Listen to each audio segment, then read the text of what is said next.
The narcissist didn't just steal years of your life, they stole you.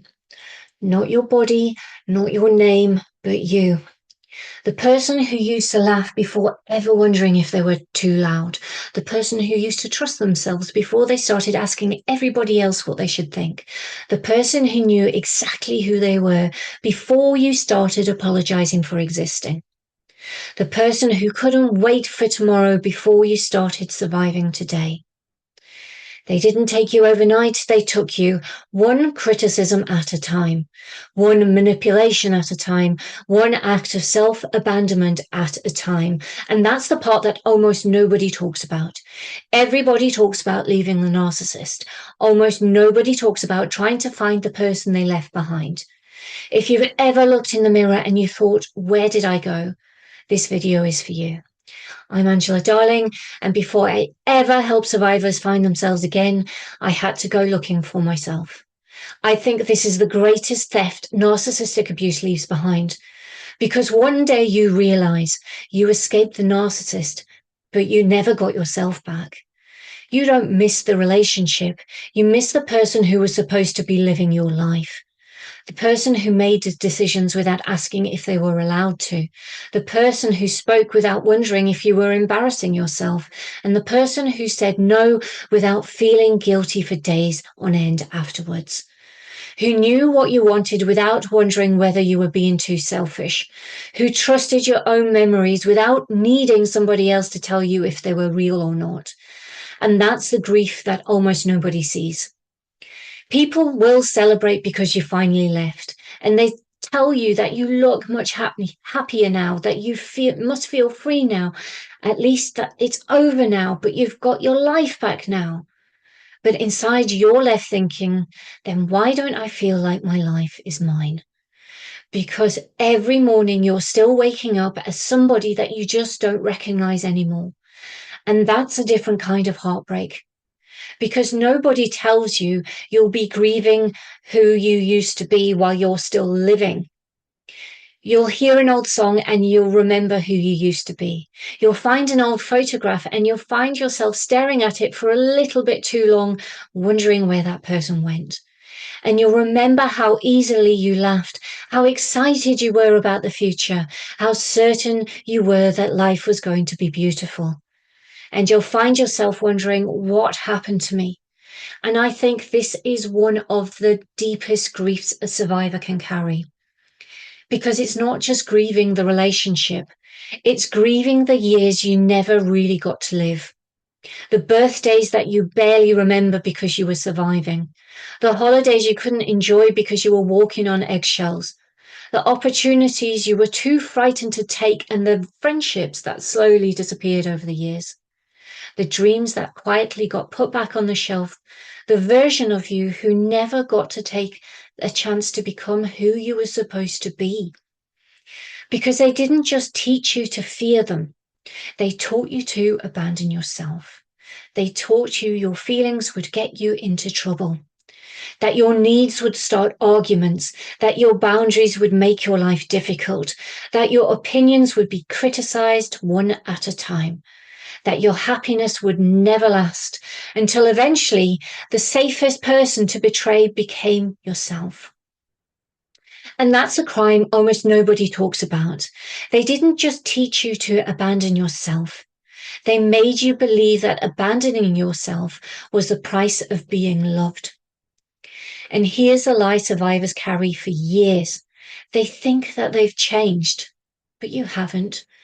All that's happened is you've been surviving, and there's a difference, because you didn't wake up one morning and decide that you're going to stop trusting yourself, that you're going to stop speaking up, that you're going to start asking for what you need, that you're going to stop being yourself, because nobody chooses that. It happened one criticism at a time. One accusation at a time, one gaslighting conversation at a time, one punishment for being yourself piece by piece, until eventually being yourself became so expensive, losing yourself felt cheaper. Because that's the moment everything changes. You didn't lose yourself because there was something wrong with you. You lost yourself because every time the real you showed up, there was a consequence. That's why now you say that you don't know who you are anymore, that you don't trust yourself anymore, that you feel like a completely different person now. Not because you disappeared, but because you went into hiding. The person who trusted themselves, the person who laughed without looking over their shoulder, and the person who couldn't wait to see what life had in store, the person who believed you deserved to take up space, isn't gone, isn't broken, and isn't lost forever. You've been waiting for the first moment in years that finally feels safe enough to come back. And here's where narcissistic abuse steals something else from you: hope. Because you finally leave, you survive, you manage to rebuild, you do everything that people tell you to do. You read the books, you watch every video, you learn every red flag, and you finally understand that none of this was your fault. And for a moment you think, this is it. Now I'll finally feel free. But you don't, because you still can't relax. You still apologize for existing, and you still panic every time that somebody asks you to talk. You still explain yourself over and over again to people who never asked for an explanation. And you still expect love and good relationships in your life to disappear without warning. You still wait for the good part to end, and you still don't feel like you. And that's the moment narcissistic abuse steals something even more dangerous. Because now you don't just blame them anymore, you've started to blame yourself. Why am I still like this? What's wrong with me? Why can't I just get over this?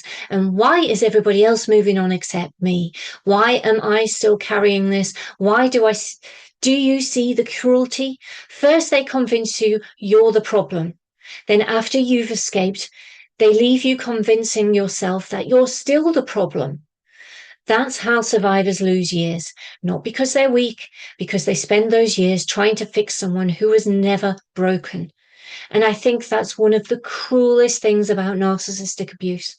It doesn't just steal your past, it steals your future.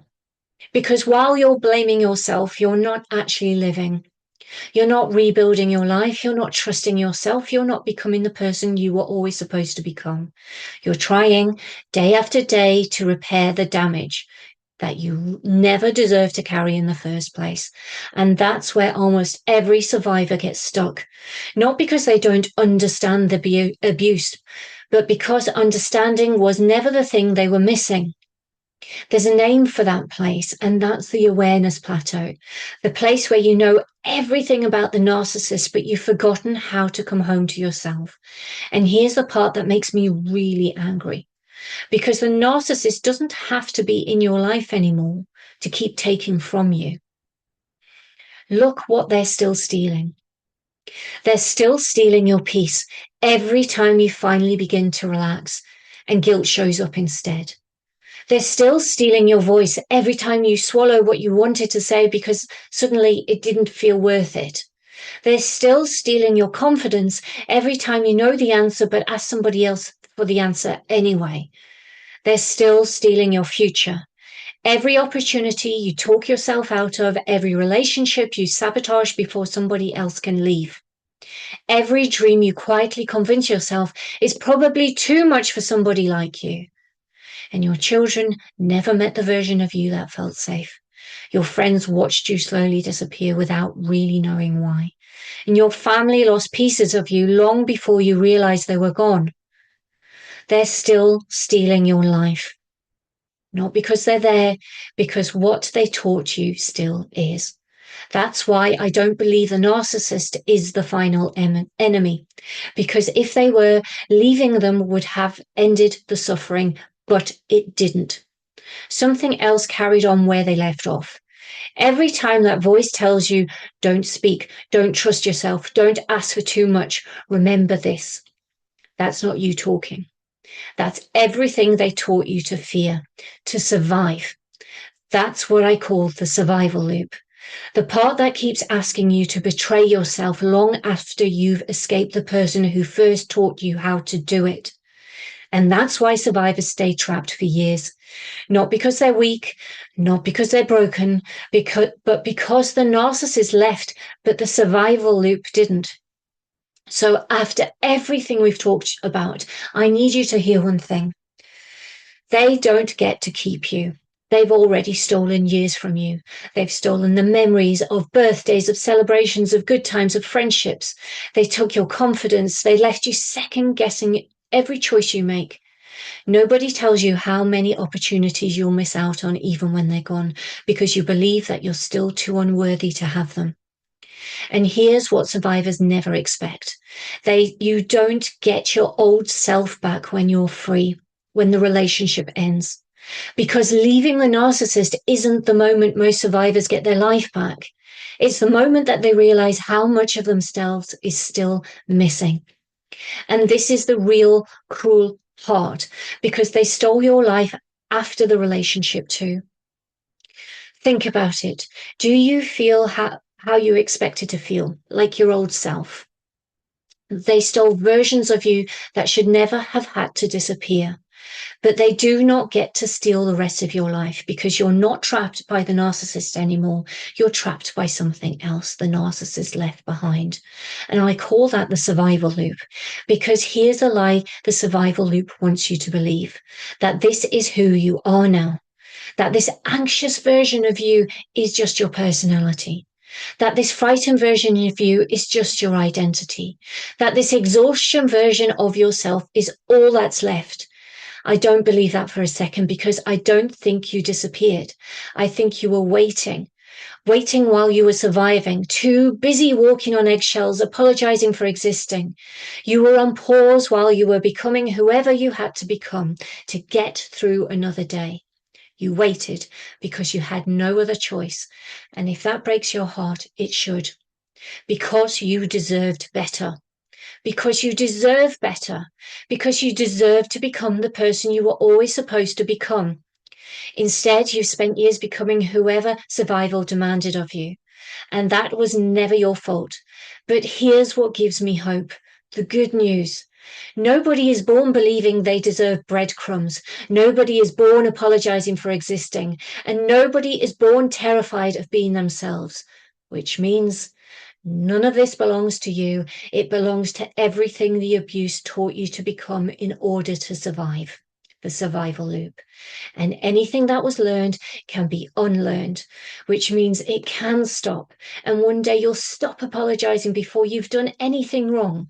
You'll stop asking yourself and everybody else what you should think, or expecting every good thing to disappear. And you'll stop looking over your shoulder. And you'll laugh and realize that one day you didn't even check it was safe to laugh first, that you made as a decision and didn't ask anybody else for their approval, that you can confidently say no and not spend the next 3 days feeling guilty about it. Then one ordinary Tuesday or Saturday, something extraordinary will happen, and you'll catch yourself being you.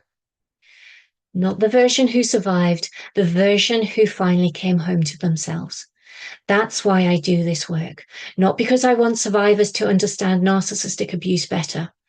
Most of the survivors I work with already understand it. They've read the books, they've watched the videos, they know exactly what happened. What they don't know is how to stop losing themselves to it. Because understanding the narcissist doesn't automatically give you your life back. Ending the survival loop does. That's exactly what I teach inside my free masterclass. Not how to analyze the narcissist, not how to spot more red flags, but why so many survivors stay trapped long after they've escaped. And how you begin getting yourself back, because that's what this has always been about. Not becoming somebody new, but refusing to let the abuse keep the person that it stole. I'll leave the link below, and in the next video, we're going after another one of the biggest thefts narcissistic abuse leaves behind. Why so many survivors stop trusting themselves, even when they know the truth. Because once you understand who really stole your self-trust, you'll stop blaming yourself for losing it. Because this was never about understanding the narcissist. It's always been about getting yourself back. The person they never had the right to take in the first place. Thank you for joining me. See you next time.